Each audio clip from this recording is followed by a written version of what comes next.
I write this to you as one who stands on the fringe, observing the shifts in power, noticing the cracks in the facade of order, and resisting the urge to accept their scripted narrative. In this episode, I speak both as a Satanist and a Libertarian. I examine our current politics through the lens of sovereignty, deception, and revolt. 1. Facing the machinery of control. I woke this morning feeling the weight of the machine. The machine. The state, the media, the corporate complex, the system that demands obedience. You are familiar with it. You've seen how it demands your consent, your silence, your complicity. Today, the machinery is showing its teeth more openly. Authoritarian impulses masquerade in polite speeches. Security, community, public health become pretexts for expansion of control. And you, my core audience of theistic Satanists who worship autonomy, the children pantheon, chthonic forces, the Avenger, should not ignore this. We are told we must sacrifice freedom for safety. We are told we must accept centralized decisions for collective good. That is the script of subjection. As a libertarian Satanist, I reject it. Freedom is not optional. Sovereignty is not negotiable. Take the recent event of the so-called emergency powers declared in various places. Governments that once preached limited liability and checks on power now roam unchecked. They invoke crises, health, climate, security, and grab new tools of control. We must ask, who benefits? Who is setting the rules while we pay the price? In the pantheon of power, the state wants to be God. It wants obedience. It wants your silence. As worshippers of the left-hand path, we instead honor the revolt. We honor questioning. We honor the knife at the throat of the lie. 2. The satanic mirror, deception and revelation. You know our theology. The devil, the satanic, the children, the avenger. They are not mere metaphors. They are forces of insight, of inversion, of revelation. In the world of politics, we see illusions everywhere. The state declares freedom while binding you with regulations. The media proclaims diversity while amplifying conformity. The corporate state nexus praises innovation while locking you into surveillance platforms. Look at the domestic surveillance expansion. More cameras, more data harvesting, more biometric tracking, more predictive policing. They speak of public safety, but they monitor dissent. The same state that sells you freedom from terrorism now watches your every move, your digital footprint, your associations. It claims to protect you, but at the cost of your autonomy. From our perspective, this is the dark magic of the everyday. You are made into a piece of data, a predictable pattern, a controllable asset. And you're told it's for your good. We must reject that. We must reclaim the mirror, force the reflection to stare back. The infernal path invites you to see clearly. The power is not your friend. It is your adversary. It is the strong hand cloaked in velvet. It seeks to reduce you, but you must remain more. 3. Libertarian threads in the shadow. Libertarianism posits individual sovereignty, minimal coercion, voluntary exchange, non-aggression. That fits well into our satanic worldview because we prize personal power and consent over servitude. In politics today, we see a collision between two forces, the authoritarian state and the corporatist oligarchy. Both positions trust in top-down control. They differ in image, not in essence. The libertarian vision stands apart. You hold your power.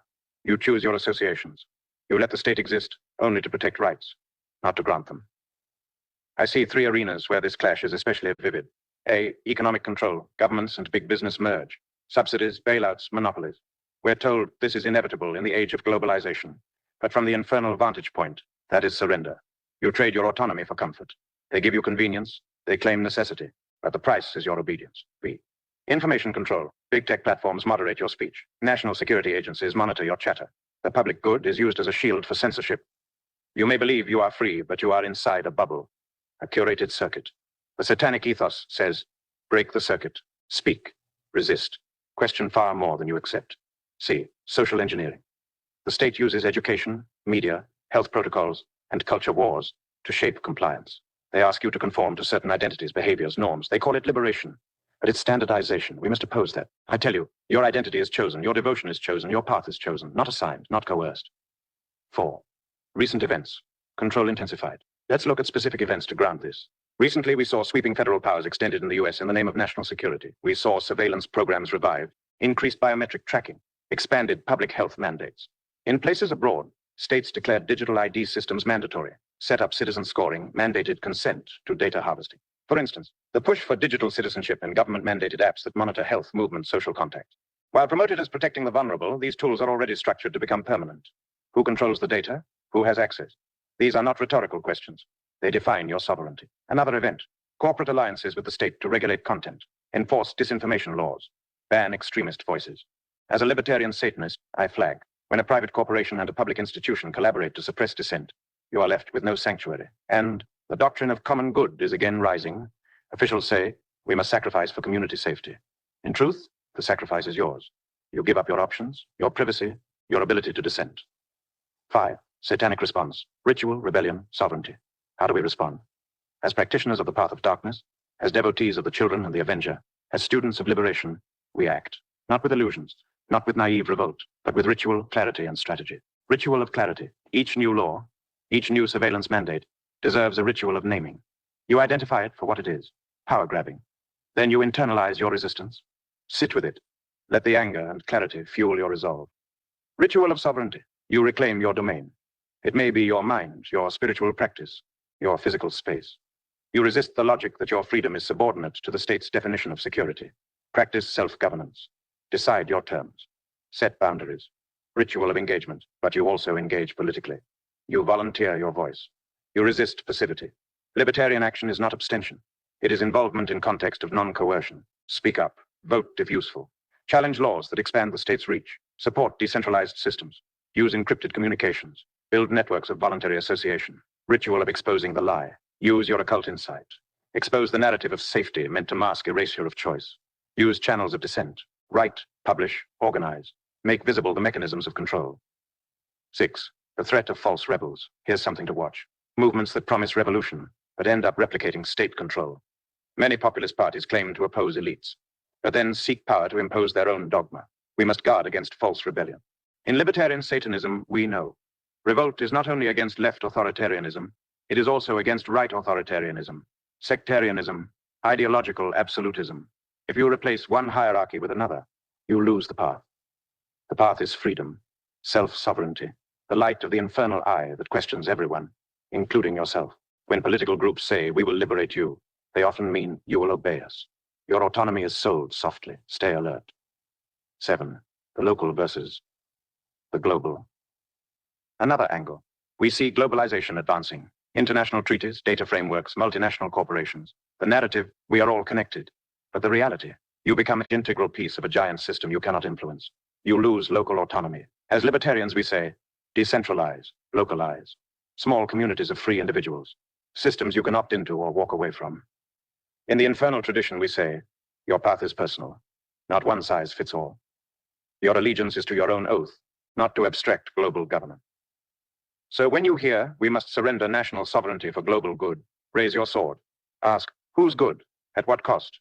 Who defines the goal? Always tie political action to personal sovereignty. 8. Propaganda, hurting the Satanists' wakefulness. Propaganda thrives when people sleep. Herd mentality flourishes when we obey social cues rather than reason. The satanic path demands you wake up. Watch how political messaging is crafted. Fear a crisis. Offer a solution. Demand compliance. The loop is ancient. The state loves the crisis model because crisis justifies the exceptional. But exceptional powers always become permanent. The exception becomes the norm. They tell you it's temporary. But by the time you question the extension, they've locked it in. You have seen it. Under one predecessor, you gave powers. Under me, you will keep them for your own protection. The model repeats. Your task. Remain skeptical. Ask questions. Withdraw consent when possible. 9. Practical steps for the freed. You are not just a thinker. You are a practitioner. Here are direct steps you can take. Audit your digital footprint. Use encryption. Use decentralized platforms. Reduce reliance on corporate state IDs where possible. Support local voluntary associations, co-ops, mutual aid networks, community barter systems. When you withdraw from the system, you weaken its grip. Educate others, especially those who still believe the state is inherently good. Use your satanic clarity to show the alternative: sovereignty, choice, voluntary interaction.